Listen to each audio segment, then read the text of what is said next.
prend un petit jet pour faire un détour dans trois capitales, Bamako, Ouagadougou et puis Conakry, pour voir à la junte ce qui se passe dans ces pays avec les coups d'État qui sont répétitifs en Afrique de l'Ouest ces derniers jours.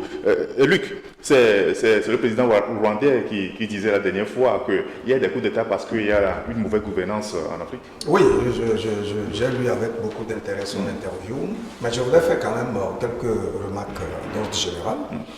Vous allez constater que ces coups d'État ont lieu principalement ou essentiellement dans les anciennes colonies françaises. C'est clair, la CEDEAO par exemple compte une quinzaine de pays, mais avec des pays anglophones et lusophones, mais c'est dans les pays francophones que ces coups d'État ont lieu. Ça, c'est la première chose qu'il faut voir. Deuxième chose, il y a une malgouvernance avérée qui avait engendré ou qui engendre les soulèvements populaires, de telle sorte que lorsqu'il y a ces coups d'État-là, la population finit par acclamer. Ça veut dire que la faillite même des gouvernants est avérée, consommée, actée au sein de la population. Voyez-vous? Et donc, et puis enfin, les leaders même qui sont renversés sont de vrais des gens qui ont été formatés en France, qui ont vécu pendant longtemps en France. Vous prenez Alpha Condé, ben, il a même passé tout son temps, il était en exil là-bas, etc. Ibeka, lui, voilà, il a été formé là-bas, tout comme Roch Christian Kaboré. Logiquement, ça veut dire qu'il y a un problème de paramétrage même de l'esprit de nos gouvernants. Parce que si ces genres de situations n'arrivent que dans nos pays, ça veut dire que le système francophone lui-même est biaisé. Et encore davantage avec les leaders que nous choisissons aujourd'hui, ou du moins qui forcent pour être sur le piédestal de l'État. Donc, qu'un dirigeant soit renversé par un coup d'État militaire, en principe, c'est condamnable parce que nous aspirons quand même à asseoir des socles démocratiques dans nos pays. Et donc, normalement, le choix du dirigeant doit être fait par le peuple et personne ne peut se prévaloir d'une gouvernance d'État en marge d'un mandat qui lui est conféré par la population. Qu'à cela ne tienne, dès l'instant où on les renverse et la population applaudit et ils n'ont même pas de bouclier, c'est-à-dire qu'il n'y a pas de manifestation contraire qui s'oppose donc à ces renversements-là, cela veut dire qu'ils ont tout simplement déçu. Voyez-vous, le peuple qui leur a conféré le mandat et leur mission, normalement une démocratie c'est quoi? Elle se définit fondamentalement comme étant le pouvoir du peuple, par le peuple et pour le peuple, c'est ça. Donc, si dans votre système de gouvernance, vous ne rendez pas compte au peuple de ce que vous êtes en train de faire, du labeur, en fait du fruit de son labeur. Deux, vous prenez même le peuple lui-même en ennemi, au point où lorsqu'il y a des revendications, des soulèvements, etc., vous utilisez l'armée pour bâillonner toute dynamique de mobilisation, toute dynamique unitaire, et donc vous enfermez les citoyens de façon assez grossière, musclée, etc. Ça veut dire que vous prenez votre propre peuple en ennemi, voyez-vous. Donc tous ces éléments que j'évoque étaient récurrents dans cet État et encore dans bien d'autres aussi, et en dehors justement de ce phénomène du terrorisme et tout. Donc je crois que Paul Kagame, le président rwandais, a parlé à un homme avisé, puisqu'il sait bien entendu la pratique qui s'opère au sommet de l'État où les présidents sont frappés d'une forme de laxisme, d'une forme d'indifférence, d'une forme d'un désir de jouissance permanente des biens de l'État pendant que leur mission est restée en jachère. Parce que leur mission, c'est d'œuvrer pour l'épanouissement du peuple, de donner les orientations, de créer un creuset à partir duquel l'ensemble des citoyens se retrouvent. Voyez-vous. Donc tous ces éléments-là, moi je pense que ces genres de coups d'État sont une belle occasion pour nos dirigeants de rectifier le tir, de changer d'abord leur perception du pouvoir. Parce que le pouvoir ne devait pas être un instrument de justice, un instrument où on vient se pavaner, on s'exhibe, on se complaît justement avec les titres flatteurs. C'est un sacerdoce, c'est un sacrifice inouï qui demande du dirigeant des qualités managériales et même de leader, de manière que le peuple puisse se retrouver de façon permanente en lui et de manière qu'il puisse faire la fierté du peuple. Dans ces conditions-là, si on a un leader de ce genre, un militaire qui ose tenter un renversement d'un tel risque, vous allez voir que toute la population va se déferler dans la rue, comme les Maliens sont sortis pour démontrer qu'ils soutiennent plutôt ceux qui ont renversé le système. Voyez-vous, donc il y a un travestissement des valeurs et des missions même qui sont dévolues à un dirigeant qui malheureusement explique justement ce recul manifeste qui donne la preuve qu'il y a un affaissement évident des valeurs démocratiques dans nos pays. Merci beaucoup, Luc. Ferdinand, la CEDEAO, parlons de la CEDEAO a encore frappé au Burkina Faso. Non, avant de parler de la CEDEAO, je pense qu'il y a un débat de fond qu'il faut faire sur les coups d'État en Afrique. Vous savez que l'Afrique est le continent champion des coups d'État. C'est vrai qu'il y en a eu aussi en Amérique latine et sur d'autres territoires. Mais si, à l'heure du bilan aujourd'hui, il faut reconnaître que sur la centaine de coups d'État que l'Afrique a connus, il y a eu une autre centaine de tentatives de coups d'État. La plupart se sont soldées par le chaos. C'est-à-dire que lorsque les militaires viennent, le premier discours qu'ils tiennent, voilà, il y a eu ci, il y a eu ça, il y a eu des problèmes, il y a la division ethnique, il y a eu la mauvaise gestion des affaires, nous sommes là pour redresser la barre. Le Togo en a connu en 63. Et depuis 63, nous sommes toujours perdus jusqu'à ce jour. Je ne sais pas si vous voyez. Et donc, quand on fait le bilan de tous ces coups d'État-là, fondamentalement, c'est Rollis qui est resté au-dessus de la mêlée. Sankara un peu, s'il n'avait pas été assassiné en cours de son mandat. Et la plupart ont toujours commencé bien, ils font des discours, et puis après ça sombre dans la dictature. Et ça va dans tous les sens. Tout ceci parce que nous n'avons pas réussi en Afrique à créer de véritables États. Nous n'avons pas d'État en fait. Nous avons des territoires avec un semblable de nations. Les gens ne se retrouvent pas dans le même espace comme dans une nation, portés par les mêmes intérêts, parce que, évidemment, tous ceux qui viennent exercer le pouvoir, ils l'exercent d'abord pour eux-mêmes et pour leur communauté. Et donc, ce qui fait que, les autres, ils attendent, si quelqu'un fait un coup d'État aujourd'hui, on applaudit parce que c'est mon ethnie qui vient de prendre le pouvoir, on jubile, et puis demain, l'autre aussi vient, il renverse l'autre, et puis on jubile. Le Nigeria a connu ça entre le nord et le sud pendant des années, vous voyez. Et donc, on a connu donc toutes ces vagues de coups d'État de 63 jusque dans les années 90, après la conférence le discours de la Baule et le renouveau démocratique. Il y a eu quelques rectifications qui ont été faites, notamment dans des pays comme le Niger, le Mali, où des gens ont été renversés et tout et tout. Et jusqu'en 2021, on est revenu à une autre vague de coups d'État. Aujourd'hui, les coups d'État de 2021 ne sont plus des coups d'État fomentés par les sergents-chefs revenus de la guerre d'Algérie et tout ce que vous imaginez, les Bokassa et toutes leurs bandes. Aujourd'hui, c'est des colonels, des gens, quand on fait leur petit CV, vous voyez, ils ont fait école de guerre, ils ont été ici, ils ont fait ci, ils ont fait ça, certains ont même écrit des livres.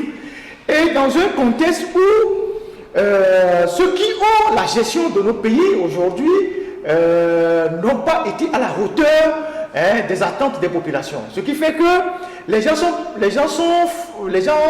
lorsqu'il y a un coup d'État, les gens portent rapidement les militaires en triomphe. Mais il faut relativiser. Il faut relativiser parce que c'est Kizerbo qui disait, et il le disait d'ailleurs même à Justice dans un de ses livres qu'on appelait À quand l'Afrique, il parlait même du Burkina à l'époque en disant l'armée doit faire corps avec le peuple. Mais l'armée, telle que l'a définie la République, doit être une armée républicaine, c'est-à-dire aux ordres du pouvoir civil. Je ne sais pas si vous voyez. Mais si l'armée commence par être une entité à part, qui décide d'intervenir sur la scène politique qu'elle veut, en jugeant de l'opportunité de qui fait ceci, qui fait cela, on n'est pas d'accord, la République va partir dans tous les sens. Et donc, moi, je dis, il y a des pays où aujourd'hui, les gens sont en liesse. C'est vrai que ces militaires ne sont pas intervenus parce qu'ils devaient intervenir forcément, c'est parce qu'il y a des situations qui les ont poussés à intervenir, mais il faut resté prudent. Moi, je ne veux pas donner une carte blanche, dérouler le tapis rouge aux militaires. j'attends de voir jusqu'où ils iront dans leurs bonnes intentions. Parce que les discours de nous allons rétablir la République, nous allons redresser la République, on a connu ça dans les années 63. Si on vous sort une thèse aujourd'hui de tous les discours qui ont précédé les coups d'État, des militaires qui viennent sur les plateaux de télévision, parce que c'est généralement sur les plateaux de télévision qu'ils s'annoncent. Ils viennent, ils font un long discours, ils portent les lunettes noires. On connaît ça depuis les années 63 jusqu'à ce jour. Après, les pays ont sombré. Je ne sais pas si vous voyez. Et donc, pour les nouveaux putschistes, les jeunes colonels qui prennent aujourd'hui le pouvoir, espérons qu'ils ont tiré les leçons de tout ce qui s'est passé avant eux et qu'ils sont véritablement motivés par je sais pas, un patriotisme et qui veulent vraiment redresser les choses pour que leur pays devienne vraiment des États solides, capables de faire face aux puissances qui sont en train de transformer nos territoires en des champs de bataille, vous voyez. Et donc, moi, ma position reste mitigée. Mais j'estime qu'aujourd'hui, ce qui se passe dans le Sahel, avec les réactions de la CEDEAO, on doit beaucoup plus nous interroger sur les causes de ces coups d'État plutôt que les conséquences. Parce que les coups d'État aujourd'hui, il y en a de plusieurs sortes. Il y a les coups d'État constitutionnels que des gens font tous les jours sans que la CEDEAO ne dise aucun mot. Le Togo en est le champion. Et puis après, le Togo a divulgué le virus dans tous les autres pays. Nous sommes au 4e mandat au Togo ici. Et les gens préparent le 5e mandat sans que la CEDEAO ne dise absolument rien. Et on se lève pour dire oui, les coups d'État militaires sont condamnables. Mais les coups d'État civils aussi sont condamnables. Les modifications des constitutions. La dernière fois sur le cas du Burkina, le président du Ghana était en train de lancer son discours sur la visioconférence qu'ils ont eu à faire, parce que j'ai lu après les dépêches. Il dit oui, que nous devons maintenant vraiment nous poser des questions sur nos États, nos constitutions, les causes des coups d'État. C'est maintenant qu'ils doivent poser ces questions-là. Quand on va dans des réunions des conseils de paix de la CEDEAO et qu'on demande de voter le protocole additionnel de la CEDEAO, qui limite les mandats à 2 dans tout l'espace de la CEDEAO, les pays qui s'opposent, c'est le Togo, c'est Ouattara et puis c'est Macky Sall. À la dernière conférence à Abuja, c'est les 3 pays qui ont refusé d'accepter le protocole. Et ce qui était, le Togo a envoyé 3 ministres là-bas. Alors, qu'est-ce que le Ghana a dit? Qu'est-ce que le Nigeria a dit? Qu'est-ce que les autres pays ont dit par rapport à cette opposition? On est surpris que ce sont les Ouattara qui sont aujourd'hui là dans leur palais en train de dire oui, nous sommes solidaires des peuples de la Côte d'Ivoire, du Mali, du Burkina, et que les coups d'État sont condamnables. Mais les coups d'État liés aux modifications des constitutions, vous en dites quoi? Parce que tout le problème vient de là. Vous voyez par exemple le cas du Burkina. Tout le monde savait qu'un coup d'État devait arriver. Celui qui dit qu'il ne le savait pas, c'est que la personne n'avait pas une lecture de ce qui se passait. Parce que le pays s'effritait dans la main de Roch. Roch, c'est vrai que c'est un président débonnaire, quelqu'un qui n'a de problème avec personne, il est laxiste, ce n'est pas un homme de poigne, si je veux. C'est le tel qu'il n'a pas incarné le pouvoir. Au point qu'à un moment donné, le pouvoir était en train de l'échapper. Moi, j'ai fait rapidement des recherches. Par exemple, il y a près de 500 morts parmi les militaires au Burkina. Tout à fait, ça veut dire que de ces 500 morts-là, c'est des veuves et des orphelins dans l'armée, dans les familles des militaires. Il y avait plus de, c'est pas, 1 500 000 personnes déplacées. Sinon même presque 2 millions de déplacés. Ouais. Ça veut dire des gens qui n'ont même plus d'abri, n'ont plus de maison, ils n'ont plus rien. Il y avait 14 000 enseignants qui n'avaient plus d'école. Voilà. C'est-à-dire qu'on a attaqué leurs écoles, les djihadistes ont pris le contrôle, il n'y a plus d'école. 2000 écoles sont fermées. 2000 écoles sont fermées, voilà. Vous imaginez? Et donc, à un moment donné, on sentait qu'il n'avait plus vraiment l'effectivité au pouvoir. À sa place, pour peut-être prévenir un coup d'État, il aurait pu, en toute sincérité, dire au Burkinabé, écoutez, la mission pour laquelle vous m'avez choisi pour le second mandat, je ne suis pas à la hauteur, je décide en toute responsabilité de démissionner.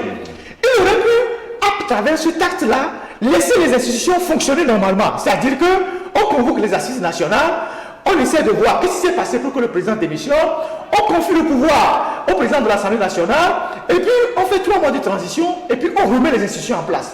Mais l'orgueil, l'entourage les gens vont dire, bon écoute, tiens bon, on tire le bon bout. Alors que les militaires mouraient sur le champ de bataille.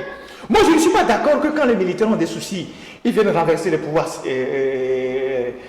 du président, parce que quand vous n'avez pas de moyens, vous posez les revendications. Les moyens, les militaires n'en ont pas partout. Hein. Même aux États-Unis, il y a des militaires qui n'ont pas de moyens. En France, il y a des militaires qui n'ont pas de moyens. En Allemagne, il y a des militaires qui n'ont pas de moyens. Ils en revendiquent tout le temps. Mais il ne faut pas de coup d'État. Rappelez-vous quand Macron a eu son premier mandat, au discours d'investiture, après le discours d'investiture, il a eu une prise de bec avec le chef d'état-major, le général de Villiers. Tout à fait, oui. Je ne sais pas si vous voyez. Ouais. Il a eu une prise de bec avec lui, le général de Villiers, poser des problèmes clairs que l'armée rencontre, notamment au Sahel d'ailleurs. Il a posé clairement le problème, le manque de moyens pour les militaires. Le président lui a retorqué avec insolence et le général il s'est fâché. Il a démissionné. Il a démissionné, oui. Il a démissionné. Il n'a pas dit, parce que le président m'a parlé avec insolence, je le renverse. Non, il a démissionné. Et donc, moi je dis, il n'y a pas que les militaires qui ont des problèmes dans la société. Les médecins ont des problèmes. Quand les médecins ont des problèmes, ils font grève, ils ne font pas coup d'État. Quand les enseignants ont des problèmes, ils font grève, ils ne font pas coup d'État. Parce que les militaires ont les armes, c'est pourquoi ils font les coups d'État. Mais il faut que cette tendance-là ne se perpétue pas dans nos républiques. Parce que demain, même si nous avons une démocratie normale, si un petit pépé, quelqu'un peut se lever pour dire oui, parce que bon, on a des problèmes, le gars ne veut pas réagir, ou bien on a payé nos salaires le 28, alors qu'on nous paye le 25, nous on sort, on tire en l'air. Ça devient de la pagaille. Je ne sais pas si vous voyez. Et donc, pour le cas du Burkina, voilà, le président Roch Kaboré avait perdu l'effectivité du pouvoir. Encore que son élection, pour son deuxième mandat, n'était pas vraiment claire. Il a eu des coups de pouce de certains pays voisins. Moi, je ne veux pas rentrer dans les détails. Comme ils savent se soutenir dans le mal, il y a des gens qui l'ont aidé à gagner au premier tour. Alors qu'ils ne pouvaient pas le faire. Ils ne pouvaient pas gagner au premier tour. Des gens ont donné des coups de main. Les gens ont envoyé leur expertise là-bas pour qu'ils gagnent au premier tour. Et on s'est rendu compte un an plus tard qu'il est coupé de son peuple.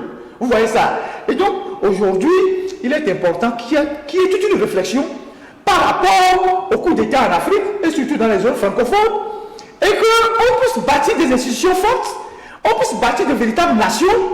Ce n'est pas des micro-États dans lesquels les gens raisonnent en ethnie, en communauté, en je ne sais quoi. Les gens raisonnent en ethnie, en communauté. Et au Togo, c'est la même chose. Aujourd'hui, les gens raisonnent au Togo en ethnie, en communauté. Les gens ne raisonnent pas à l'État. Nous venons tout à l'heure de parler de l'administration. Quand on veut faire des concours, les gens se battent pour placer leurs frères, leurs cousins de village à des postes. Non pas pour réfléchir en termes d'État. Le gars, il a compétence, il n'a pas compétence, c'est mon frère, on parle la même langue, il faut qu'on fasse tout pour qu'il réussisse au concours. Et s'il faut remuer si elle était, on le fait. Mais quand vous êtes dans cette posture-là, vous avez des États fragiles, vous n'avez pas d'institutions, vous n'avez pratiquement rien.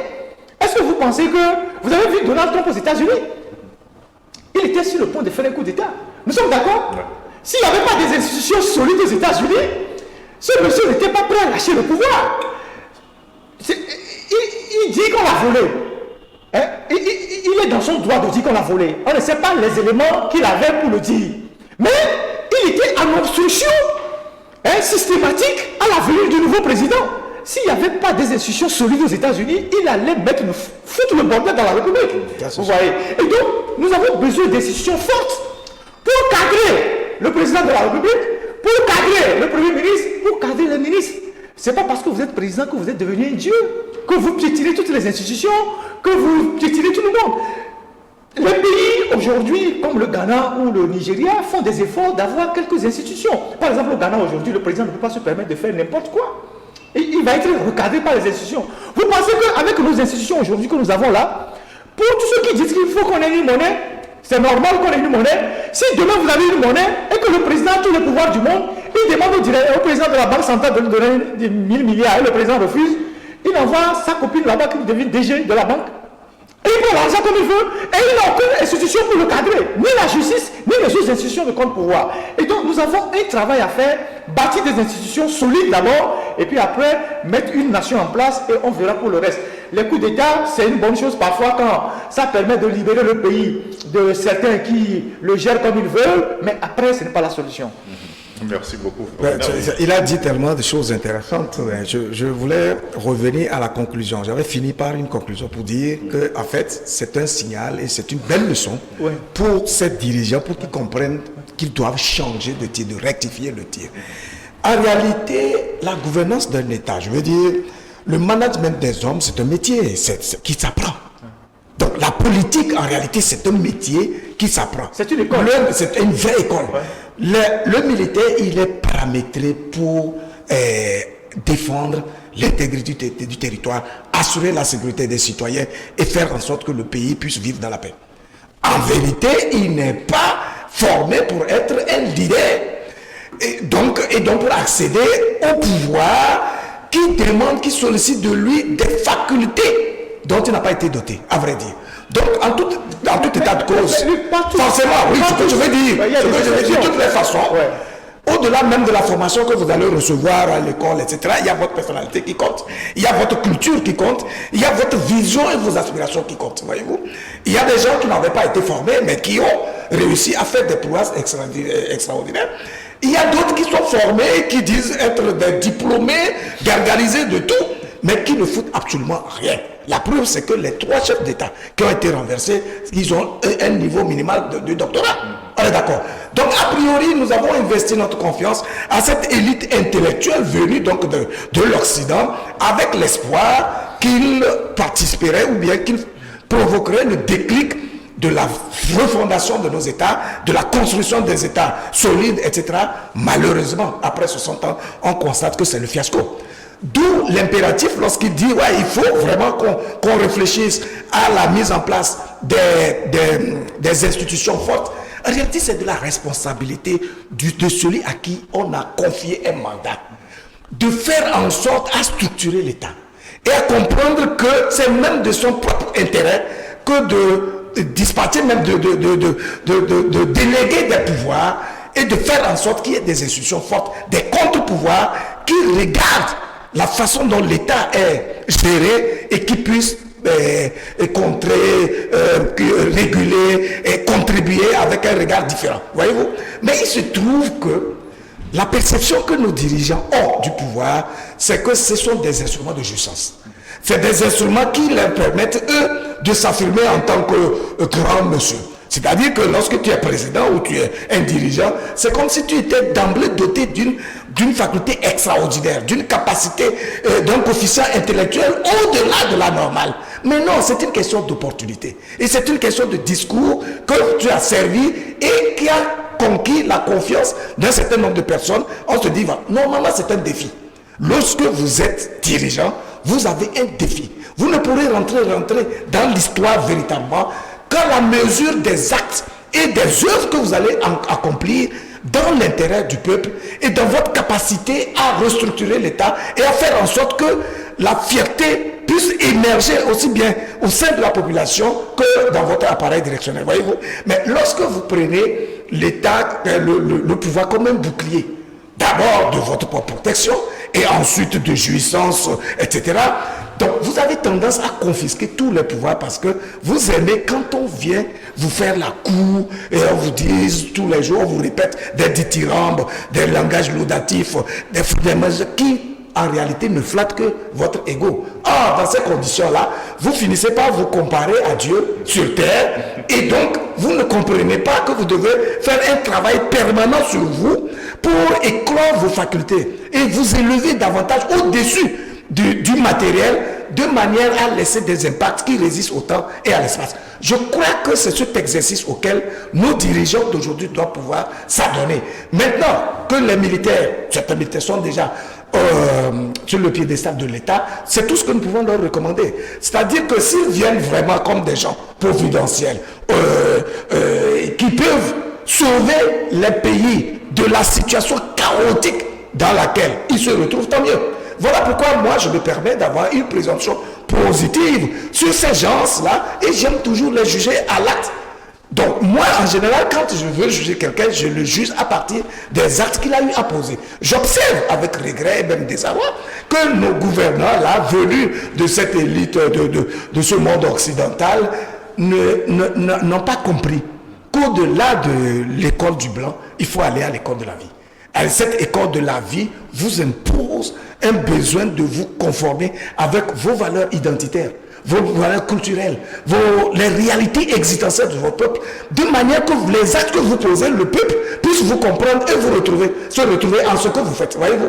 Donc quand vous ne travaillez pas sur ces paramètres-là, vous voyez pourquoi le régime de Goïta est en train aujourd'hui d'acquérir la confiance du peuple malien. C'est parce qu'il a compris que son seul soutien dans le contexte là, c'est le peuple.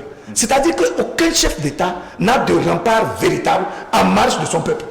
Et donc, quand vous voulez créer un rapport de force réel avec ceux-là que nous appelons la puissance occidentale, etc., c'est en vous appuyant véritablement sur votre peuple, en faisant en sorte que le peuple vous comprenne, se retrouve en vous et que vous créez un espoir qui fait que le peuple puisse compter sur vous, voyez-vous. Donc, si ce n'est pas le cas, malheureusement, vous ne pourrez pas. C'est pour ça qu'aujourd'hui, les gens ont du mal, ont des difficultés à le démanteler facilement, parce qu'il y a une bonne marge du peuple qui le soutient par espoir. Pas parce qu'il a fait déjà des œuvres extraordinaires, mais par espoir. Mais pourquoi ce peuple-là croit en lui? C'est parce qu'il s'est immergé dedans. Voyez-vous cette question des assises nationales, de la refondation, le discours que son premier ministre tient au peuple, etc., a créé une forme d'espoir. Et donc, parce que les gens étaient déjà dans l'impasse, étaient excédés par les défaillances du régime, et les gens mouraient en longueur de journée, à tout point de vue, il a bien fait de donner des exemples en ce qui concerne le Burkina Faso, où plus de 400 élèves se retrouvent dans la rue parce que leurs écoles ont été fermées. Et donc, des millions de personnes qui ont quitté leur lieu d'habitation. Plus de 2000 civils morts à la suite du djihadisme, etc. Et on n'a pas vu un président qui soit capable d'émotion et d'action forte. Voyez-vous? Donc, tous ces éléments-là concourent malheureusement à expliquer ce qui est arrivé et qui fait que, on a le sentiment net qu'on est en train de reculer.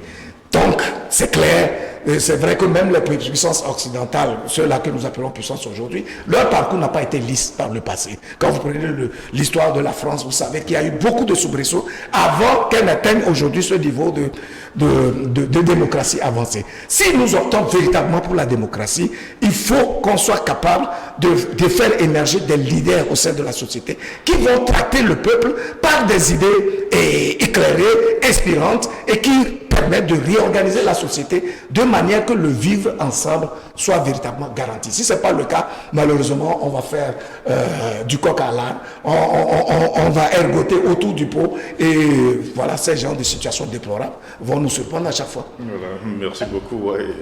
Luc? Moi, je pense que la situation Sahel doit nous interpeller. D'abord sur la solidité de nos États, sur la capacité de nos armées aussi à faire face à ces guerres asymétriques-là que leur imposent aujourd'hui les terroristes. Parce que c'est de cela qu'il s'agit. Quand vous entendez dans tous nos pays aujourd'hui, on dit on crée les forces spéciales. C'est devenu la tendance de tous les pays. On crée les forces spéciales et puis après ce sont les forces spéciales qui font le coup d'État. Et les forces spéciales, si on peut les créer, on n'a que peut-être plus de 1000 personnes. Alors qu'au front, on a besoin de milliers de personnes pour combattre les terroristes. Et ce qui fait que nos armées n'étant pas vraiment formées à faire face à ce danger-là, c'est maintenant que nous cherchons des partenaires pour venir nous aider ou nous former à faire face à cette nouvelle guerre que nous imposent les terroristes. Je ne sais pas si vous voyez. Et donc, la situation au Sahel, moi je suis très pessimiste. Elle va parce que on assiste aujourd'hui en fait à un affrontement entre les puissances sur le territoire africain, parce que c'est de ça qu'il s'agit. C'est-à-dire que le monde occidental essaie de pousser la Russie dans ses derniers retranchements, avec l'encerclement de la Russie par l'OTAN, avec la volonté de l'Ukraine de rentrer dans l'OTAN. Et donc, l'OTAN serait aux portes de la Russie. Vladimir Poutine le redoute fondamentalement. Et donc, lui, tout en les affrontant là-bas, il va aussi créer le bordel dans leur zone d'influence. Je ne sais pas si vous voyez. Quand on parle par exemple de la France au Sahel, la France n'est que le cheval de Troie. Derrière la France, il y a toute l'Europe. Vous avez entendu cette histoire des Danois, des Allemands, tout le monde est là-bas. Après, il y a les Américains qui sont aussi là, qui sont à Agadez, qui ne font pas trop de bruit, qui essaient de faire les renseignements dans toute la zone avec leurs drones et tout ce que vous pouvez imaginer. Et donc, nos territoires sont devenus des zones de guerre entre les puissances. Et je crains que nous qui n'avons pas suffisamment de moyens, de force, à la fin, c'est nous qui allons en pâtir de cette guerre-là. Quand j'entends la France qui dit que je ne parle pas du Mali, c'est vrai que à les entendre parler comme ça, c'est choquant parce qu'ils sont sur le territoire de notre pays, mais sur le territoire souverain, mais ils ne sont pas prêts de partir parce qu'ils vous diront ce qui se passe là-bas. Si on laisse faire demain, des gens peuvent s'organiser là-bas et venir attaquer l'Europe parce que quand on parle d'État islamique, on parle des territoires où les gens s'organisent pour lever des moyens pour aller faire une guerre. Et on vous dira que le Mali, c'est la frontière de l'Algérie, l'Algérie, c'est l'Europe. Je ne sais pas si vous voyez. Et donc, ils sont dans cette logique-là. Et si nous ne savons pas faire, on risque d'être les plus perdants dans cette affaire-là. Et donc, nous avons besoin de dirigeants visionnaires qui comprennent les enjeux. Moi, je suis surpris qu'aujourd'hui, en Afrique, il n'y a pas véritablement de laboratoire de réflexion en matière de géopolitique, des questions de défense. Est-ce que, par exemple, la CEDEAO en a? Il n'y en a pas. Vous avez quelques fonctionnaires qui sont à Abuja dans leur histoire de conseil épais, c'est ça? C'est le général qui se promène. Quand il y a crise. Il y a crise. Vous prenez un peu d'argent à gauche et à droite. Je ne sais pas si vous voyez. Ils font des déclarations qui fâchent les gens. Il n'y a pas véritablement de laboratoire où on recrute des experts pour réfléchir sur ce que l'Afrique va être dans 10 ans, dans 15 ans, dans 20 ans. Les Blancs le font. Ils ont des laboratoires. Et vous savez que tous les généraux européens, américains qui finissent leur carrière dans l'armée, ils se convertissent en experts. Ben, bien sûr. On les recrute dans les grands laboratoires. Ils réfléchissent sur le monde qui va arriver dans 20 ans, 30 ans, 50 ans. Mais nous, nos officiers, qui certes ont fait des grandes écoles, il ne faut pas quand même croire que nos officiers n'ont pas été formés. Bon, il y a des officiers sac au dos, mais il y a tous ceux qui sont sortis de grandes écoles, que ce soit en Chine, en Europe, aux États-Unis. Il y a aujourd'hui ceux qui écrivent même des livres, qui font de grandes réflexions. Et donc ces gens-là, à leur retraite, ils servent à quoi? Pas à grand-chose. Ou bien pendant même qu'ils sont en fonction, est-ce que nos chefs d'État les prennent comme de vrais conseillers pour les guider en termes de réflexion sur le monde à venir? Nous avons des officiers aujourd'hui qui font des écoles, qui font les sciences politiques, qui font les relations internationales, qui font les écoles de guerre, et donc qui ont une perception du monde. Et qui font des analyses sur ce que le monde doit être demain. Est-ce que ces gens-là sont suffisamment utilisés pour, dans un cadre de réflexion pour permettre à nos dirigeants de comprendre ce qui se passe? Voltaire disait que celui qui fut roi fut un soldat, je pense. La raison pour laquelle, dans tous les royaumes qu'on a connus en Europe, les gens avaient toujours, les princes étaient toujours astreints au service militaire jusqu'à ce jour. Quand vous prenez l'Angleterre par exemple, tous les princes du royaume doivent être astreints au service militaire. Ils doivent même aller à la guerre, ils portent des titres militaires. Parce que pour comprendre la gestion des pays, il faut comprendre la chose militaire. Mais chez nous, les militaires, ayons le courage de le dire aussi, la manière dont les civils gèrent le pays, les militaires aussi ne sont pas loin de là. Les militaires, c'est vrai qu'ils doivent être subordonnés au pouvoir civil, mais ils ne doivent quand même pas perdre leur prestance et leur place privilégiée dans la société. Si le général de Villiers, dont on a parlé aujourd'hui, a pu dire non à Macron, vous pensez que dans nos pays, là, combien d'officiers sont capables de dire non à nos chefs d'État sans que le soir on le met en prison, bien on le met, je ne sais pas où, arrêt de rigueur, on le détruit, on détruit sa famille. Et donc, nos armées, qui sont des institutions dans nos républiques, doivent aussi apprendre à imposer leur place dans la République. De manière à ce que, quand la République part en couille, il peut y avoir des réflexions. Imaginez que, par exemple, celui qui vient de faire le putsch il a écrit un livre. Combien d'officiers togolais peuvent écrire un livre? C'est pas qu'ils ne peuvent pas écrire, ils peuvent écrire. Mais combien parmi eux peuvent oser franchir le pas?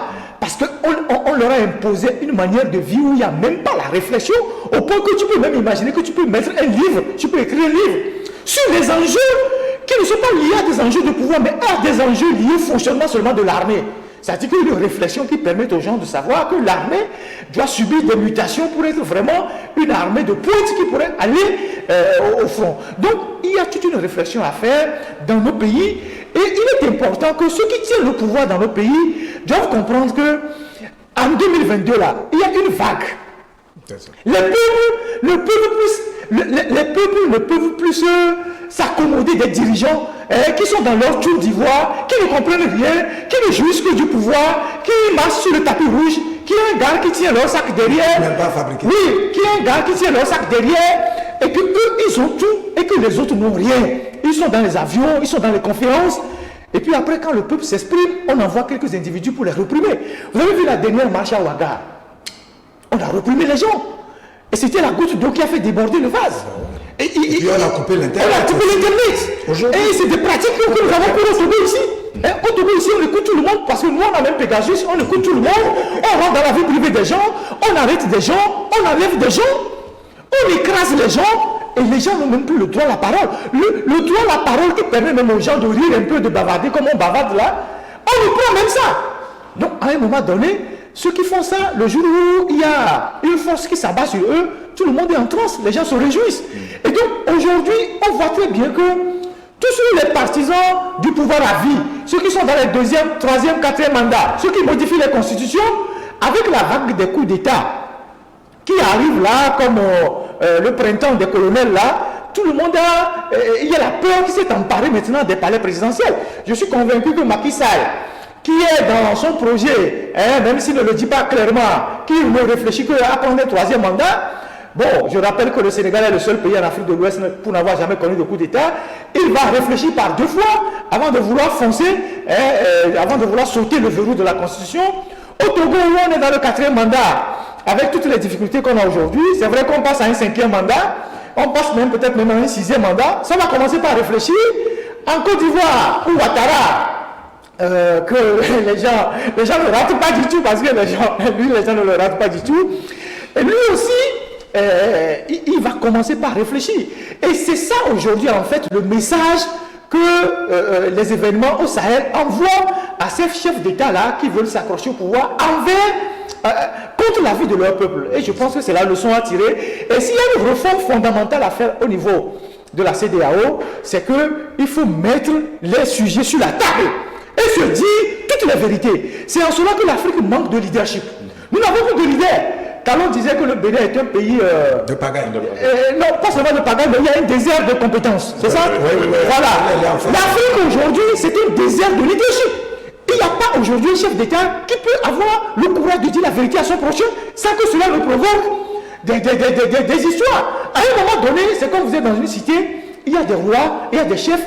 Quand la République ne marche pas bien, il y a des gens qui sont au-dessus de la mêlée, qui sortent, qui disent, mais attendez, mais vous avez beau être président, mais vous êtes un fils de la nation. Vous ne pouvez pas conduire toute la nation vers l'hécatombe, vers le gouffre.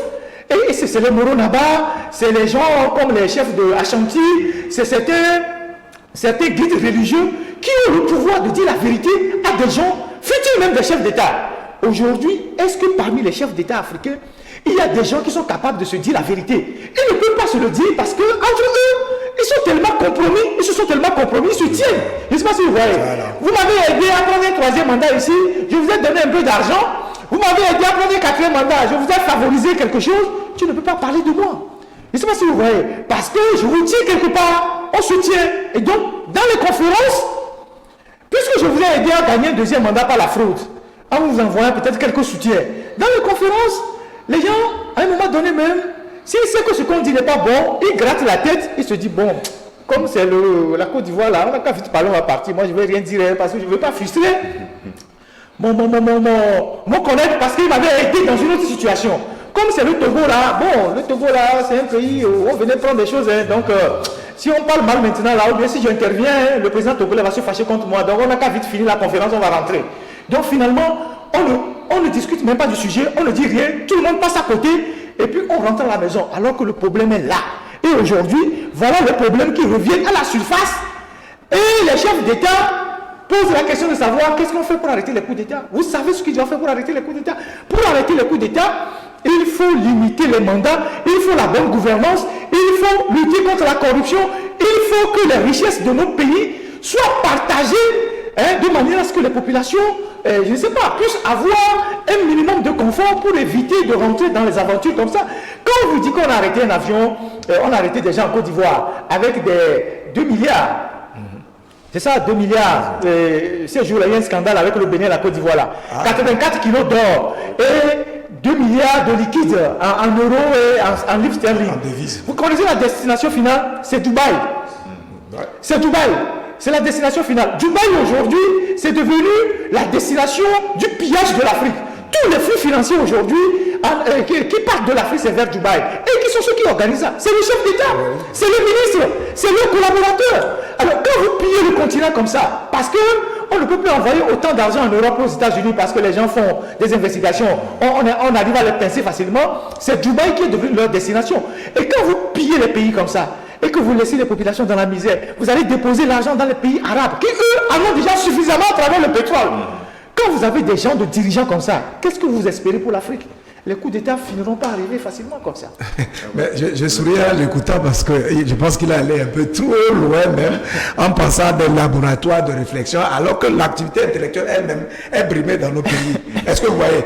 C'est-à-dire qu'il n'y a même pas cette processus. L'erreur que nos dirigeants commettent, c'est de penser que à partir de l'instant où ils sont au pouvoir, ils ont la science infuse et que toutes les idées doivent venir d'eux. Mais c'est faux. C'est-à-dire que le principe même du leadership, c'est d'être capable de composer avec tout le monde à la fois et de faire en sorte que toutes les intelligences composant le peuple puissent émerger et contribuer à la vie même de la nation. Voyez-vous?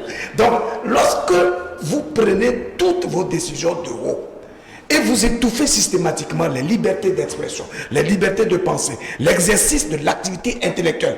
Vous ne fournissez pas au peuple des créneaux d'expression de leurs aspirations profondes. Vous les étouffez systématiquement. Ne soyez pas surpris d'être victime des situations que vous ne maîtrisez pas. Parce que de toute façon, la vie elle-même est dynamique par essence. Et elle se caractérise par la transmission.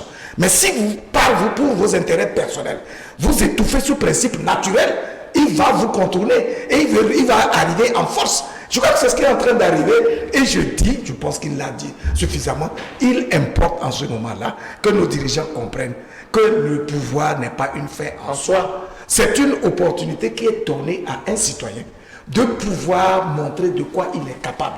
Sa capacité d'empathie à l'égard du peuple, ses valeurs, ses qualités, ses atouts, il faut qu'il les affirme. Plutôt que de s'asseoir sur ce qui est produit par le labeur du peuple. C'est un vrai danger. Je dis qu'il n'y a pas un autre moyen plus fort que celui qui est des coups d'État qui est en train d'arriver. Je pense que si, à partir de ces coups d'État, les gens n'ont pas pris des décisions fermes à partir de maintenant, je pense que ce sera le chaos pour nos pays demain. Absolument. Merci beaucoup, Luc. Merci, Ferdinand. Nous allons observer une petite pause et nous reviendrons après.